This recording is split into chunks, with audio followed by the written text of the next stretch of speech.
Assalamualaikum warahmatullahi wabarakatuh. Perkenalkan, saya Muhammad Rohan Mawardi dari kelas Psikologi A tahun 2023. Saya di sini akan menceritakan tentang biografi dan sejarah hidup Nabi Muhammad SAW. Nabi kita yaitu Nabi Muhammad SAW adalah utusan Allah kepada seluruh manusia, penutup para nabi dan imam bagi para rasul. Beliau SAW membawa agama Islam, agama yang diterima Allah sampai pada hari kiamat. Beliau SAW adalah keturunan bangsa Quraisy, yaitu suatu kaum yang termulia di Mekah. Nasab beliau SAW bersambung dengan Nabi Ismail bin Ibrahim alaihissalam. Nama ayah beliau SAW Abdullah bin Abdul Muthalib bin Hashim bin Abdi Manaf bin Qusay bin Kilab, dan nama ibu beliau Aminah binti Wahab bin Abdi Manaf bin Zuhra bin Kilab. Nasab ibu dan ayah beliau bertemu di kakek beliau yang kelima, yaitu Kilab. Ayah Nabi Muhammad SAW meninggal dunia ketika Nabi Muhammad SAW masih dalam kandungan. Umur beliau 18 tahun dan dimakamkan di Madinah. Nabi Muhammad SAW dilahirkan di Makkah pada hari Senin 12 Rabiul Awal tahun Gajah. Dinamakan tahun Gajah dikarenakan Raja Habasyah mengirimkan tentara ke Makkah dalam tahun kelahiran beliau. Itu untuk menghancurkan Ka'bah, dan pada saat itu banyak sekali gajah. Lalu Allah membinasakan mereka atau membinasakan tentara gajah sebagai penghormatan kepada kelahiran beliau SAW. Beliau SAW disusui oleh Thuwaibah al-Aslamiyah sesudah disusui oleh ibu beliau. Thuwaibah adalah pelayan paman Nabi Muhammad SAW, yaitu Abu Lahab. Kemudian beliau disusui oleh Halimah As-Sa'diyah sampai umur 4 tahun. Ibu Nabi Muhammad SAW wafat ketika Nabi berumur 4 tahun ketika ia kembali dari Makkah. Ibu beliau SAW pergi ke Madinah untuk ziarah kubur di makam suaminya. Bersama ibu beliau ikut juga kakek beliau Abdul Muthalib, dan ada riwayat lain yang mengatakan Ummu Aiman yang ikut bersama ibu Nabi dan dialah yang membawa Nabi kembali ke Mekah. Ibu Nabi Muhammad SAW dimakamkan di Abwa, yaitu suatu desa di antara Makkah dan Madinah. Kemudian Nabi Muhammad SAW diasuh oleh Ummu Aiman, seorang pelayan ayah beliau. Yang mendidik Nabi Muhammad SAW sesudah ibunya wafat ialah kakeknya Abdul Muthalib. Beliau sangat cinta kepada Nabi Muhammad SAW melebihi cintanya kepada anaknya sendiri. Ketika umur Nabi 8 tahun, kakeknya beliau wafat setelah mengasuh Nabi selama 2 tahun. Sesudah kakek beliau SAW wafat, beliau SAW diasuh oleh pamannya Abu Thalib. Kehidupan Nabi SAW pada waktu diasuh oleh pamannya dikatakan cukup dan dimudahkan oleh Allah Subhanahu wa Ta'ala segala sesuatunya. Ketika masa kecilnya, Nabi Muhammad suka mengembala kambing-kambing orang Mekah dengan diberi upah. Dengan upah tersebut, beliau SAW bisa membeli makanan dan lain-lainnya. Ketika umur beliau SAW 9 tahun, Nabi berlayar ke Syam bersama paman beliau, Abu Thalib, dengan membawa dagangan. Ketika sampai di suatu tempat disebut Busra, seorang pendeta yang bernama Buhairah melihat beliau SAW, lalu mengabarkan kepada pamannya bahwa beliau SAW akan menjadi nabi yang terakhir. Pendeta itu meminta kepada pamannya untuk membawa pulang Nabi Muhammad SAW karena ditakutkan banyak musuh yang memata-matai beliau. Pendeta itu memaparkan tanda-tanda kenabian Muhammad SAW dengan ciri-ciri yang ada di kitab Injilnya pendeta. Ketika berumur 25 tahun, beliau SAW kembali berlayar ke Syam dengan membawa dagangan Siti Khadijah. Terus Siti Khadijah adalah seorang perempuan yang mulia, kaya raya, dan ia menggaji beberapa orang laki-laki untuk menjalankan dagangannya. Siti Khadijah memilih Nabi SAW untuk pekerjaan itu dikarenakan ia pernah mendengar tentang kejujuran beliau SAW dengan akhlak beliau SAW yang sangat mulia. Pelayan beliau yang bernama Maisyarah ikut bersama Nabi SAW untuk berjualan di sana, dan ketika pulang mereka membawa keuntungan yang melimpah. Setelah 2 bulan sepulang Nabi Muhammad SAW dari perjalanan dagangnya tadi, kemudian beliau SAW menikah dengan Siti Khadijah. Ketika itu umur Siti Khadijah 40 tahun dan sedangkan umur Nabi Muhammad SAW 25 tahun. Sebelum menikah dengan Nabi Muhammad SAW, Siti Khadijah menikah dengan Nabi Halah. Suaminya meninggal dan meninggalkan seorang anak laki-laki bernama Halah. Ia menjadi istri Rasulullah selama 25 tahun dan tidak pernah Nabi Muhammad SAW menikah sebelum Siti Khadijah wafat. Ketika Nabi Muhammad SAW berumur 35 tahun, kaum Quraisy memperbaharui Ka'bah dan mereka menjadikan Nabi Muhammad SAW sebagai hakim untuk meletakkan Hajar Aswad pada tempatnya. Lalu Nabi Muhammad SAW meletakkan hal tersebut dengan bijaksana sehingga tidak terjadi perselisihan di antara suku atau kabilah-kabilah lain. Beliau terkenal di kaumnya dengan sifat-sifat mulia dan terpuji. Mereka sangat mencintai beliau SAW sehingga mereka memberi gelar Al-Amin. Ketika hampir sampai pada umur 40 tahun, Nabi Muhammad SAW sangat suka menyepi dari pergaulan umum dengan manusia dengan beribadah.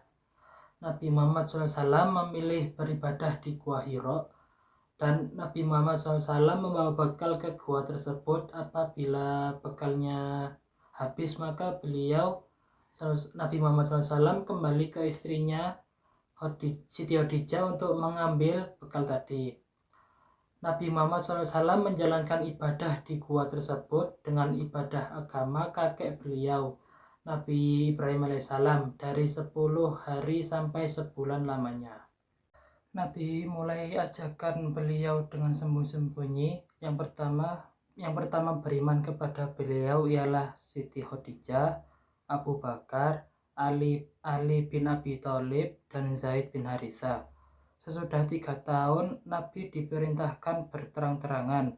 Lalu beliau mengumpulkan kaum-kaumnya dan mengancam mereka dengan azab akhirat. Tatkala turun ayat wa anzir ashirtakal aqrabina, artinya ancamlah keluargamu yang dekat-dekat.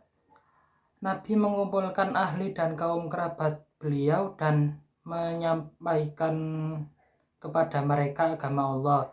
Tetapi paman beliau Abu Lahab menolak dengan cara yang tidak baik, adalah orang Arab. Tidak lama sebelum kebangkitan Nabi, menyembah berhala-berhala, membunuh anak laki-laki, membunuh anak perempuan mereka juga. Sebagian dari mereka membunuh sebagian lainnya lantaran sekecil-kecil sebab. Maka tatkala Rasulullah mengajak mereka menyembah Allah yang Maha Esa dan mengajak mereka meninggalkan kepercayaan mereka, marahlah mereka. Bertukarlah kecintaan mereka menjadi kemarahan kepada Nabi, dan asalnya mereka membenarkan Nabi, sekarang bertukar jadi mendustakan. tatkala Rasulullah maki Tuhan-Tuhan mereka dan menyesatkan bapak-bapak mereka. Pergilah mereka kepada paman beliau 3 kali, dan pada tiap-tiap kali ia menjawab mereka dengan baik. Sesungguhnya sesudah kedatangan orang-orang itu yang belakangan sekali, paman beliau minta daripadanya supaya beliau berhenti. Tetapi Rasulullah enggan, tetap menyiarkan agama, sedangkan paman beliau tetap pula membela. Di masa orang-orang Quraisy melihat hal itu, mulailah mereka menyakiti beliau dan mengejek beliau. Tetapi Nabi selalu menghadapi mereka dengan sabar, tenang, dan suka memaafkan. Nabi tiap-tiap kabilah menyiksa saja yang masuk Islam dari golongan mereka dengan siksaan yang sangat. Lalu Nabi memerintahkan mereka berhijrah ke Habasyah. Berhijrahlah 10 orang sahabat dan 5 orang perempuan, dan mereka kembali sesudah 3 bulan. Inilah pertama hijrah dalam Islam. Pada waktu itu Hamzah paman Nabi Muhammad SAW dan Umar bin Khattab masuk Islam. Pada tahun yang ke-7 dari kenabian, kaum Quraisy mengepung Nabi dan ahlinya. Mereka mengambil persetujuan memutuskan perhubungan terhadap Nabi dan ahli beliau, atau sehingga keluarga Nabi menyerahkan beliau kepada mereka untuk dibunuh. Untuk itu mereka menulis sepucuk surat dan mereka menggantungkannya di Ka'bah. Sesudah Nabi masuk pengepungan, beliau perintah sahabat-sahabatnya berhijrah ke Habasyah. Berhijrahlah 33 orang laki-laki dan 14 orang perempuan. Di tahun yang ke-10 bangkitlah beberapa orang Quraisy untuk mengoyak surat itu. Lalu keluarlah Nabi bersama pengikutnya dan dari kepungan itu. Sesudah mereka tinggal 3 tahun lamanya dalam Syi'ib itu, tidak ada makanan masuk kepada Nabi dan ahlinya melainkan dengan jalan sembunyi.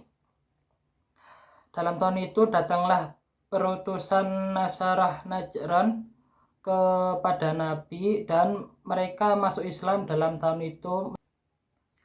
Di tahun ini Nabi Muhammad menikah dengan Saudah dan tinggal bersama. Lalu mengadakan akad dengan Aisyah, tetapi beliau tidak bersamanya. Sesudah paman beliau meninggal, gangguan Quraisy bertambah hebat. Oleh karena itu, Nabi berhijrah ke Thaif menuju Bani Saqif. Nabi tinggal sebulan di antara mereka dan mengajak mereka. Tetapi orang-orang itu tidak menurut beliau. Malah mereka sakiti beliau dengan mereka lontar beliau dengan batu-batu. Nabi kembali ke Mekah. Dalam tahun yang ke-11, Allah muliakan beliau dengan Isra dan Mi'raj. Pada ketika itu diwajibkan sembahyang dan diwajibkan sholat 5 waktu. Dalam tahun ini juga Nabi keluar ke kabilah-kabilah mengajak mereka masuk Islam. Mereka berimanlah 6 orang dari bangsa Arab Madinah. Dalam tahun yang ke-12 datanglah kepada Nabi 12 orang laki-laki dan Arab Madinah. Mereka beriman kepadanya dan kembali ke Madinah. Dengan begitu tersiarlah Islam di situ. Dalam tahun yang ke-13 dari kenabian, datanglah kepada Nabi 73 orang laki-laki dan 2 orang perempuan dari Arab Madinah. Mereka beriman kepada beliau dan kembali ke Madinah, maka bertambahlah tersiar Islam di situ. Dalam tahun ini juga Nabi memerintahkan sahabat-sahabat beliau berhijrah ke Madinah. Tatkala orang-orang Quraisy mendengar ini, mereka ambil keputusan hendak membunuh Nabi. Lalu Allah perintahkan beliau berhijrah, sedangkan sekeliling rumah beliau malam hendak. Dalam tahun yang ke-12, datanglah kepada Nabi 12 orang laki-laki dari Arab Madinah. Mereka beriman kepadanya dan kembali ke Madinah. Dengan begini, tersebarlah Islam di situ. Dalam tahun yang ke-13 dari kenabian, datanglah kepada Nabi 73 orang laki-laki dan 2 orang perempuan dari Arab Madinah. Mereka beriman kepada beliau dan kembali ke Madinah. Maka tersebarlah Islam di situ. Dalam tahun ini juga Nabi Muhammad memerintahkan sahabat-sahabat untuk berhijrah ke Madinah. Tatkala orang-orang Quraisy mendengarkan ini, mereka ambil keputusan hendak membunuh Nabi. Lalu Allah perintahkan beliau berhijrah, sedangkan sekeliling rumah beliau malam hendak berhijrah itu telah dikelilingi oleh kaum Quraisy. Nabi keluar di antara mereka sesudah Allah jadikan mereka tertidur. Nabi pergi bersama Abu Bakar ke Gua Hira dan kedua-duanya bersembunyi di situ selama 3 malam. Pada hari yang ketiga, mereka berjalan sehingga sampai di Kuba. Pada hari yang kedua dari Rabiul Awal, Nabi tinggal di Kuba 22 malam. Pada itu Nabi mendirikan Masjid Kuba. Kemudian Nabi pindah ke Madinah dan dalam perjalanan, dan di waktu itu di hari Jumat. Lalu beliau salat Jumat, dan itulah salat Jumat pertama kali dan khutbahnya juga pertama kali dalam Islam. Tatkala Nabi sampai di Madinah, keluarlah orang-orang menemui beliau dengan gembira atas kedatangan beliau. Nabi singgah di rumah Abi Ayyub Al-Ansori. Sesudah menetap, Nabi mengutus orang-orang mencari keluarga beliau yang ketinggalan. Lalu mereka datang bersama Abdullah bin Abu Bakar. Orang-orang musyrik Mekah menghalang-halangi orang-orang lemah yang berhijrah. Nabi doakan untuk orang-orang lemah ini dalam sholatnya, dan inilah asal mula adanya doa kunut. Tatkala berumur 40 tahun, diutuslah beliau oleh Allah sebagai penyampai kabar gembira, penyampai ancaman, pengajak kepada kebenaran dengan perintah Allah, dan sebagai lampu yang menerangi. Sesungguhnya dimulai wahyu dengan impian yang benar, yaitu tidak suatu pun yang Nabi impikan dalam tidurnya, melainkan ternyata benar di waktu jaganya. Kemudian turunlah Ar-Ruhul Amin atau Malaikat Jibril kepada Nabi ketika beliau sedang melakukan ibadah dalam Gua Hira. Jibril mengajar Nabi bagaimana hendaknya beliau memimpin manusia ke jalan yang lurus dan bagaimana mestinya Nabi tuntun mereka supaya menurut agama yang benar. Dalam tahun pertama hijrah, Rasulullah mendirikan masjidnya yang mulia, dan dalam tahun itu diadakan azan. Dalam tahun itu pula, orang-orang Yahudi Madinah menampakkan permusuhannya terhadap kaum muslimin, yang dibantu oleh orang-orang munafik Madinah. Kemudian Rasulullah mengadakan perjanjian dengan mereka. Dalam tahun itu juga, Rasulullah mengutus pamannya dengan satu suriyah atau satu syariah untuk menyerbu kafilah Quraisy. Setelah itu berturut-turutlah peperangan selanjutnya. Adapun peperangan di mana Rasulullah tiada ikut serta ada sejumlah 47 kali, dan di mana beliau ikut serta adalah sejumlah 27 kali. Pada tahun itu pula Rasulullah Utsman bin Mas'un meninggal dunia. Setelah dimakamkan mayatnya itu, Rasulullah memerintahkan menyiram makam itu dengan air. Oleh beliau kemudian diletakkannya batu di atas makam itu, seraya berkata, "Batu ini adalah makam saudaraku." Pada tahun kedua Hijrah terjadilah perang Wadan, Buwat, Usyairah, Badar pertama, dan Qorqoratul Qadar. Tetapi kesemuanya itu tiada sampai terjadi pertempuran. Dalam tahun itu pula terjadi perang Badar besar atau Kubra, di mana Rasulullah keluar dengan 313 orang lelaki untuk menyerbu kafilah Quraisy. Ketika mereka mengetahui demikian, lalu mengirimkan 650 orang hingga terjadilah pertempuran yang dahsyat dan mereka kalah. Orang-orang Islam sesama menawan mereka, mengambil harta bendanya. Dari pihak orang Quraisy yang terbunuh ada 70 orang dan yang ditawan ada 70 orang juga. Sedang dari pihak orang Islam yang terbunuh hanya 14 orang. Rasulullah menentukan orang-orang Islam menentukan tawanan-tawanan itu dengan tebusan bagi yang kaya, lalu mereka ditebus oleh kaum Quraisy. Sedangkan yang miskin ditebusnya mereka disuruh mengajar, menulis dan membaca pada 10 anak orang Islam di Madinah. Dalam tahun ini juga terjadi perang Bani Qainuqa. Qainuqa ialah golongan orang-orang Yahudi Madinah yang mengkhianati perjanjiannya hingga bala tentara Islam sama mengepung serta mengusirnya dari Madinah. Dalam tahun ini pula kiblat dipindahkan dari Baitul Maqdis ke Ka'bah. Umat Islam diharuskan puasa bulan Ramadan, diwajibkan zakat fitrah dan zakat harta. Dan pada tahun ini juga disunahkan sholat 2 hari raya dan terjadi pula perkawinan antara Ali dan Fatimah dengan Fatimah.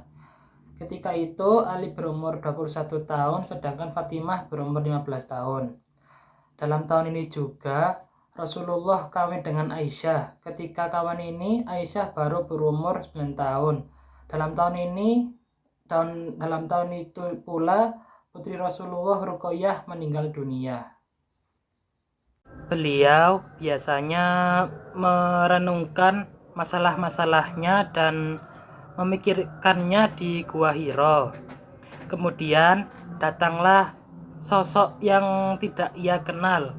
Kemudian sosok itu langsung memeluk Nabi Muhammad seraya berkata, "Bacalah wahai Muhammad." Nabi pun langsung ketakutan dan menjawab, "Saya tidak bisa membaca." Kemudian sosok itu lalu kembali berkata, "Bacalah wahai Muhammad." Akhirnya sosok tersebut mengajari Nabi Muhammad membaca dari 1 sampai 5 ayat dari surat Al-Alaq sampai beliau hafal. Setelah itu Nabi Muhammad pulang dan memberi tahu kepada Khadijah. Khadijah mendengarkan cerita yang diceritakan Nabi Muhammad SAW. Khadijah pun yakin bahwasannya suaminya adalah seorang nabi. Kemudian Siti Khadijah pun langsung memeluk Islam dan mendukung kepada Nabi Muhammad untuk mengemban wahyu Nabi Muhammad diangkat ketika beliau berusia 40 tahun. Allah Subhanahu wa Ta'ala mengutus Nabi Muhammad SAW sebagai Rasul untuk kaumnya, juga untuk manusia semuanya.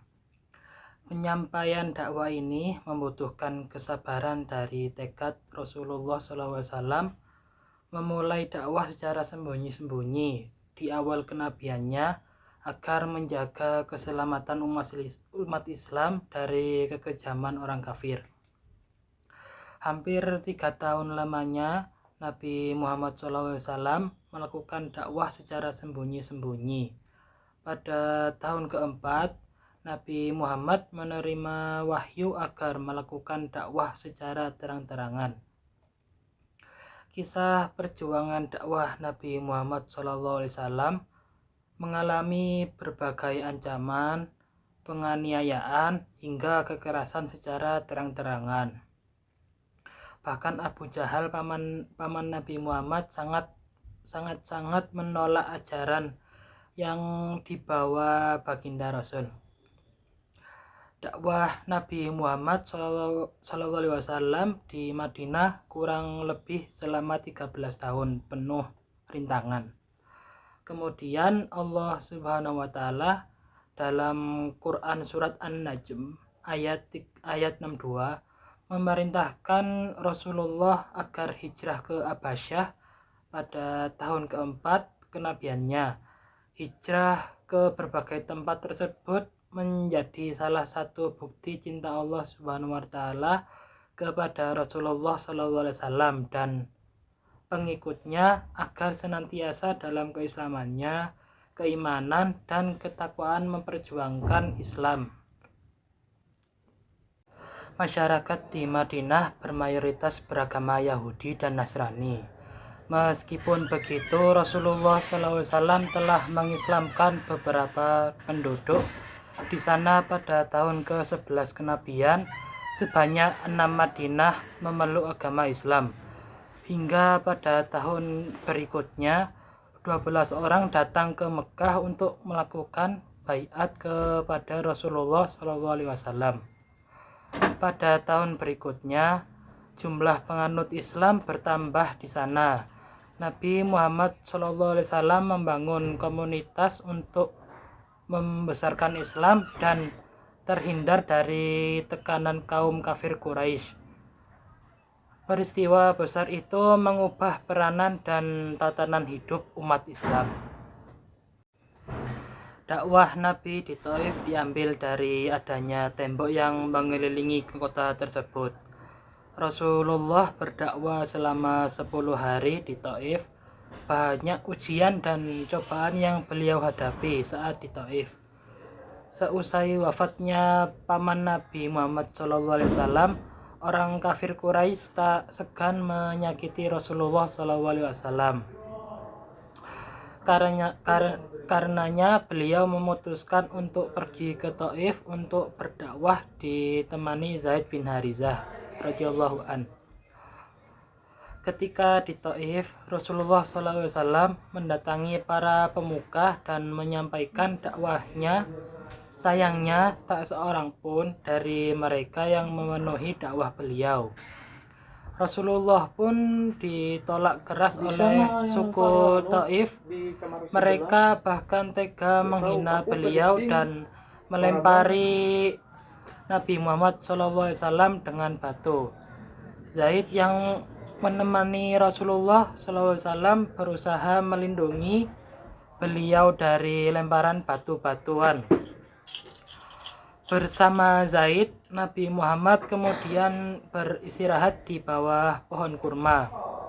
Apa yang dirinya alami di Thaif justru lebih berat ketimbang di Mekah. Menyaksikan hal tersebut, malaikat Jibril merasa terluka, lalu berkata, Allah mengetahui apa yang terjadi padamu dan orang-orang ini. Allah telah memerintahkan malaikat-malaikat di gunung untuk menaati perintahnya. Nabi Muhammad justru menjawab dengan lembut. Menolak alasan Thaif menjadi tempat tujuan dakwah dikarenakan strategisnya kurang. Peristiwa Isra Mi'raj merupakan perjalanan panjang beliau Nabi Muhammad SAW, yaitu perjalanan dari Masjidil Haram ke Masjidil Aqsa yang berada di Yerusalem. Peristiwa Isra Mi'raj terjadi setelah meninggalnya paman Nabi Muhammad SAW, yaitu Abu Thalib, dan istrinya Nabi Muhammad, Siti Khadijah. Dalam bahasa Arab, Isra artinya perjalanan di malam hari, sedangkan Mi'raj artinya kenaikan. Dalam perjalanannya Nabi Muhammad SAW, Nabi mengendarai hewan buruk yang digambarkan seperti kuda putih dan bersayap. Jarak Mekah dan Yerusalem sangatlah jauh, namun Nabi Muhammad melakukannya dalam semalam.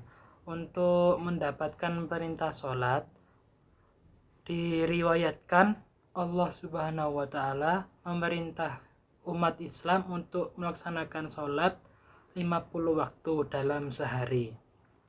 Nabi Muhammad diingatkan Nabi Musa bahwa jumlah tersebut terlalu besar sehingga disarankan untuk meminta keringanan.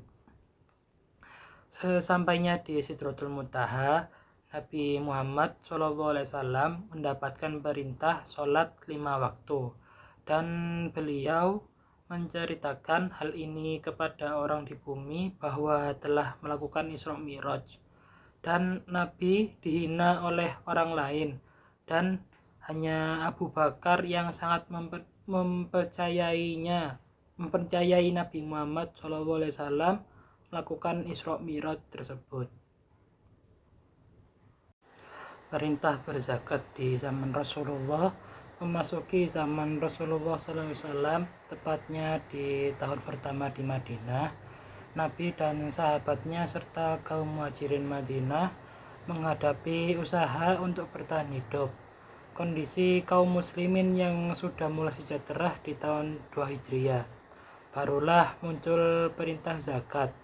Nabi Muhammad SAW akhirnya langsung mengutus Mu'ad bin Jabal untuk menjadi qadhi di Yaman. Rasul pun memberikan nasihat kepadanya agar menyampaikan kepada ahli kitab tentang hal ini. Nabi Muhammad melaksanakan perintah berkurban ketika sedang melakukan haji wada di Mina. Saat itu Rasulullah menyembelih sebanyak 100 ekor unta. Beliau melaksanakannya sendiri pada 63 ekor. Sementara sisanya ia serahkan kepada Ali bin Abi Thalib. Penyembelihan ini Nabi Muhammad dilakukan setelah melaksanakan sholat Idul Adha. Perintah ini pun sudah ada dalam surah Al-Hajj ayat 36 mengenai hewan yang bisa dijadikan sebagai hewan kurban. Perang Badar adalah perang yang sangat besar pertama dalam Islam. Perang ini terjadi pada 17 Ramadan 2 Hijriah. Kala itu rombongan Khalifah dagang Quraisy pulang dari Syam menuju Mekah. Kalau Khalifah dagang Quraisy ini membawa harta kekayaan penduduk Mekah, Rasulullah SAW kemudian mengumumkan kepada kaum muslimin untuk menghadap Khalifah Quraisy ini yang di dalamnya ada Abu Sufyan. Sehingga akhirnya hal tersebut menjadi perang Badar. Pasukan muslimin hanya memiliki 2 ekor kuda dan 70 ekor unta. Tanpa rasa gentar, Rasulullah SAW dan pasukannya berangkat dari Madinah menuju ke medan perang. Di lain itu, dari pihak kaum Quraisy memiliki 1.300 orang dan 100 ekor kuda. Dengan taktik dan siasat dari Rasulullah SAW, pasukan Islam sampai terlebih dahulu ke mata air Badar. Hal ini menjadi taktik bagi pasukan Muslim supaya mereka memilih cadangan air di tengah lembah gurun Badar. Menurut riwayat Ibnu Sa'al dari Ikram, pasukan Muslim bertempur dengan bantuan para malaikat, hingga akhirnya pasukan Muslim pun menang dan orang Quraisy mundur dari pertempuran. Selanjutnya yaitu Perang Uhud. Perang Uhud terjadi akibat dendam dari kaum Quraisy Karena kekalahannya mereka dalam perang Badar, mereka membuka pintu lebar-lebar bagi siapapun yang ingin menyerang kaum muslimin. Mereka pun berhasil mengumpulkan 3.000 prajurit yang siap siaga. Sedangkan dari pihak muslimin, Rasulullah membagi pasukannya menjadi 3 regu. Yang pertama yaitu regu Muhajirin yang panji-panji perangnya diserahkan kepada Mus'hab bin Umair al-Abdari. Yang kedua, regu Aus dari Ansor yang panji-panji perangnya dibawa oleh Usaid bin Hudair. Yang ketiga yaitu regu Khuzraj dari Ansor yang panji-panji perangnya dibawa oleh Hubab bin Mudhir. Pasukan beliau terdiri dari 1.000 pasukan dan dilengkapi dengan 100 baju besi. Perang ini sesungguhnya perang yang sangat besar dan dahsyat serta memakan banyak korban baik kaum muslimin maupun kaum kafir Quraisy. Pada perang ini kaum muslimin kehilangan sosok singa Allah dan juga paman Rasulullah SAW, yaitu Hamzah bin Abdul Muthalib. Meskipun begitu, pada akhirnya kaum muslimin memenangkan perang ini. Selanjutnya yaitu perang Khandaq. Perang Khandaq dikisahkan sekelompok orang Yahudi, diantaranya yaitu Salam bin Huqaiq an-Nadhir, Huyai bin Akhtab an-Nadhir, dan beserta orang Yahudi lainnya bersama orang-orang Bani Nadhir dan Bani Wa'il menjalin persekutuan untuk melawan Rasulullah SAW. Mereka juga menemui orang-orang Quraisy di Mekah dan mengajarkan mereka untuk memerangi Rasulullah SAW. Mereka pun berkumpul dan selanjutnya kelompok Yahudi itu pergi ke Qatafan dari Qais Ailan dan mengajaknya untuk memerangi Rasulullah SAW. Mendengar mengenai rencana musuh tersebut, akhirnya Rasulullah SAW memerintahkan untuk menggali parit di sekitar Madinah. Beliau ikut bekerja untuk memotivasi kaum muslimin untuk meraih pahala. Mereka saling bekerja sama untuk meraih pahala tersebut. Hingga tibalah saatnya perang ini terjadi, dan pada saat itu Rasulullah SAW dan pasukannya telah dikepung oleh pasukan musuh, hingga akhirnya Rasulullah SAW mendapatkan bantuan dari Nu'aim bin Mas'ud yang menyerupakan kepada kaum Bani Quraidah untuk tidak ikut menyerang Rasulullah SAW. Akhirnya pertolongan Allah Subhanahu wa Ta'ala pun datang. Allah mengirimkan angin kencang dan badai pasir ke tenda-tenda musuh, hingga akhirnya membuat mereka menghentikan pengepungan dan kembali ke negerinya masing-masing. Wafatnya Nabi Muhammad SAW. Yang awal Nabi Muhammad sakit 2 bulan setelah menunaikan haji wada. Nabi Muhammad SAW menderita sakit dan demam. Saat itu Rasulullah SAW berada di rumah Sayyidah Maimunah. Namun karena sakit yang parah, beliau menderitanya semakin parah. Kemudian beliau meminta agar dirawat di rumah Sayyidah Aisyah radhiyallahu anha. Di rumah Aisyah, kondisi kesehatan Nabi terus bertambah bertambah parah. Meski demikian, Nabi tidak pernah meninggalkan sholatnya, bahkan masih mengimami sholat selama beberapa kali. Pada waktu subuh di hari Senin, Nabi Muhammad SAW tidak ikut sholat berjamaah dan hanya memperhatikan kaum muslimin yang sedang berdiri di shaf-shaf sholat. Detik-detik wafatnya Rasulullah SAW ketika waktu duha semakin tinggi, Nabi Muhammad SAW memanggil anaknya yaitu Fatimah dan membisikinya hingga Fatimah menangis. Rasulullah kemudian memanggil cucunya Hasan dan Husain. Lalu Rasulullah mencium mereka selagi berpesan kepada semua orang agar menjaga kedua cucunya. Nabi juga berpesan kepada semua orang yang hadir untuk memperhatikan dan menjaga sholatnya. Beliau wafat pada hari Senin tanggal 13 Rabiul Awal tahun ke-11 Hijriah. Ketika hari itu sampailah umur beliau 63 tahun. Atas wafat beliau itu, maka kaum muslimin sama berduka cita dan terasa sangat beratlah bagi mereka itu berpisah dengan beliau. Ketika itu, Umar bin Khattab menghunus pedangnya dan mengancam akan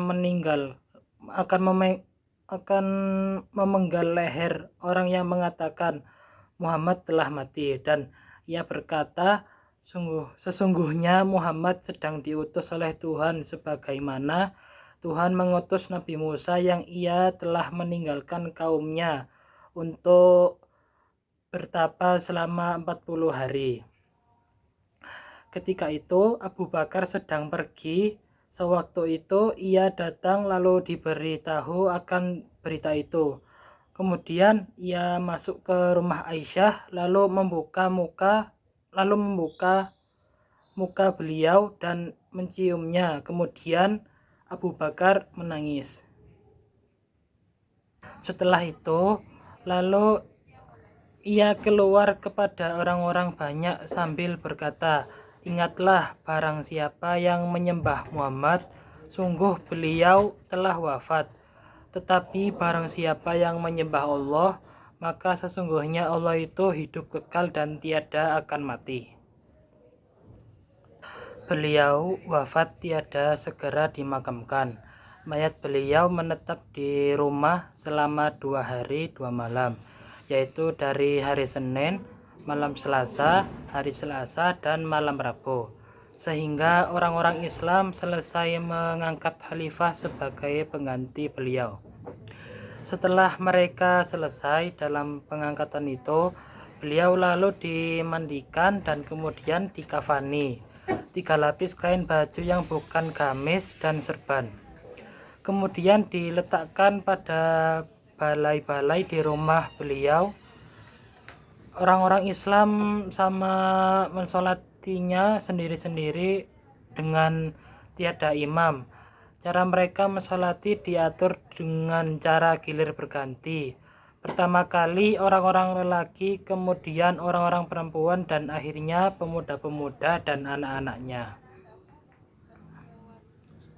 Jadi kesimpulannya, selama hidupnya Nabi Muhammad menghadapi banyak tantangan dan konflik dengan pihak-pihak yang menentang ajaran Islam. Meskipun demikian, agama Islam berkembang pesat di Mekah dan Madinah, dan Nabi Muhammad berhasil menyatukan suku-suku Arab di bawah panji Islam. Dan Nabi Muhammad sampai wafatnya, beliau adalah bahwa Nabi Muhammad membawa ajaran Islam yang mengubah sejarah Arab dan dunia secara keseluruhan. Ajaran Islam menjadi dasar bagi kehidupan umat Islam dalam menjalankan ibadah, mengatur kehidupan sosial, dan membangun masyarakat yang adil dan harmonis. Jadi itu yang bisa saya sampaikan atau saya ceritakan. Apabila ada salah kata atau cerita yang agak susah dicerna, saya ucapkan terima kasih dan saya meminta maaf sebesar-besarnya. Dan saya Muhammad Rohim Mawardi pamit mengundurkan diri. Wassalamualaikum warahmatullahi wabarakatuh.